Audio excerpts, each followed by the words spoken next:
First, Mike Thompson begins a paper chase that takes him into the dark heart of fascism in the America of the 1930s as Document investigates the Whitehouse Coup.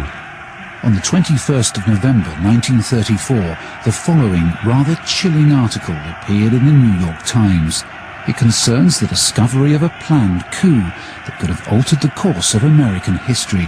Yet today, hardly anyone knows anything about it. A plot of Wall Street interests to overthrow President Roosevelt and establish a fascist dictatorship backed by a private army of 500,000 ex-soldiers and others appeared before the House of Representatives Committee on Un-American Activities, which began hearings on the charges. If these long-forgotten accounts can be relied on, I seem to be looking at an attempt to set up a fascist government in the land of the free. A coup that could have toppled one of America's most revered presidents, paved the way for a possible alliance with Italy and Germany, and thereby change the complexion of World War II. Fascism was seen as an example to be learned from, because it seemed like a quick fix. All you needed to do was get people to shape up. You could have had a handful of the wealthiest people in the United States found guilty of treason and sentenced to death.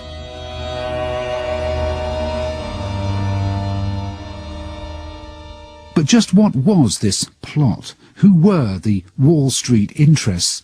Or was this nothing more than a moment of paranoia from a national media not renowned for its self-restraint?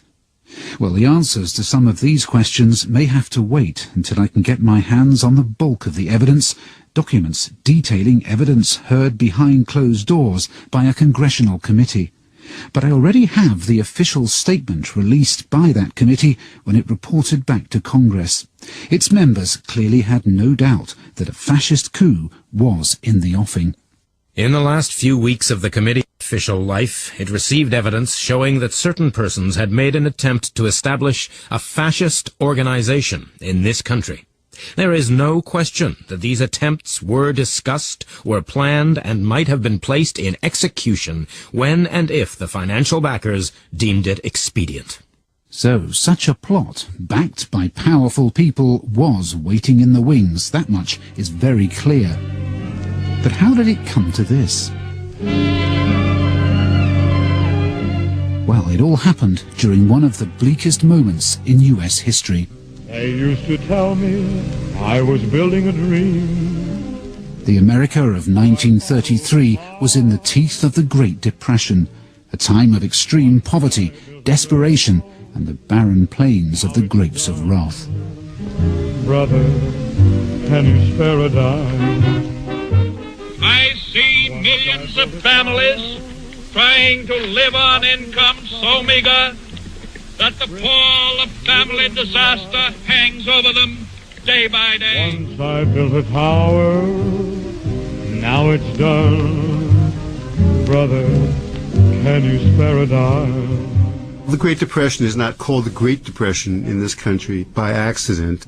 Michael Kazin is Professor of History at Georgetown University in Washington, D.C. It was the deepest and the longest economic downturn in American history. As many as 1/3 of the labor force was unemployed in the early 1930s especially. Really the core of the industrial economy was all but shut down. Say, buddy, can you spare a dime? All of this added to a sense that American society was coming apart, not just the economy. People no longer had much faith in the authorities at any level, economic or political.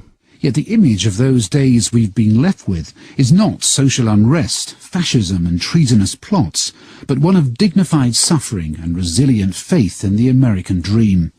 No one illustrated that better than President Franklin D. Roosevelt, whose New Deal reforms promised jobs, pride and fresh hope to ordinary Americans. I, Franklin Delano Roosevelt, do solemnly swear that I will faithfully execute the office of President of the United States and will, to the best of my ability, preserve, protect, and defend the Constitution of the United States. So help me God. FDR's New Deal policies brought an increase in public work programs, more help for the poor, and the removal of the dollar from the gold standard. Yet while history remembers FDR as a visionary saviour in America's hour of need, some at the time saw him in a very different light. There were major elements in the business community that hated Roosevelt, and they hated Roosevelt out of all proportion to the scale of the measures that he had actually brought in. Professor Tony Badger is Master of Clare College, Cambridge, and author of several books on Roosevelt's New Deal. These were businessmen who essentially thought that Roosevelt was putting America on the wrong road in a big way in 1933, and that it was setting the federal government up as a sort of arbiter and enforcer and intervener in the American economy in a way that they were deeply afraid of. Such powerful enemies had been made within 100 days of FDR taking office in 1933. The businessmen were also aware that out in the country there were demagogues who were making really popular, apparently radical-sounding appeals, and they were always worried that Roosevelt was unleashing these forces, would encourage these, what they thought of as crackpots, to wreak havoc. The right wing in America wasn't going to sit back and let this happen. Although its members were a curious alliance of rich and poor, North and South, they were united by one central concern. America was changing in a way they didn't like. Professor Kazin. The idea that the government would create jobs, the idea that these jobs would be given to all religious groups and all racial groups was very threatening. And so a lot of people who didn't like what Roosevelt seemed to be doing with the government didn't like it, partly because the very people who were cheering Roosevelt were people who this still majority of white Protestant Americans believed should not have any power at all in government, should be subservient. American society was fracturing along racial lines as well as political ones, and the right was sensing a new power. There were insurgencies we could call sort of proto-fascist, groups called the Silver Legion, the Silver Shirts, the Black Legion. Most of these groups were continuing some of the themes of the Ku Klux Klan, and these groups often carried out vigilante violence against Catholic workers, black workers in some of the factories in the North. These groups had great aspirations to become much larger than they were. Some of them had aspirations to imitate what had happened in Italy and was happening in Germany.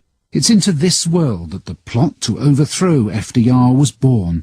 But who was going to lead it, and how did they think they'd get away with it? I'm hoping the answers lie amongst the formerly secret papers of the Congressional Committee that investigated the planned coup. These, I'm told, are locked away in the National Archives of America, a few hundred yards from the White House in downtown Washington. Well, this seems to be it, the National Archives Research Center. Fantastically grand building. Looks like there's strict security in operation here. Airport scanner machine. Yes, sir. How can Hello, I'm from the BBC. I've got an appointment with archivist Jessica Kratz. Okay. Hold on 1 second. Let me give her a call. Thank you very much. Jessica led me down increasingly claustrophobic corridors into the heart of the archive. This is staff area, legislative records, here, watch your head.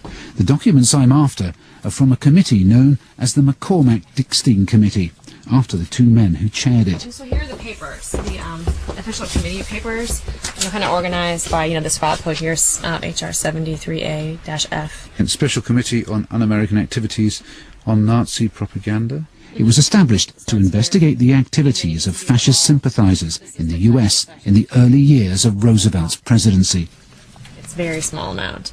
Only, 4 boxes, 4.5 boxes for what they did in executive session. So it doesn't look that much, and there's even less than it looks. For what the committee investigated and how much testimony they heard, yes, it's a very small amount. Despite the paucity of documents, there are some that catch my eye.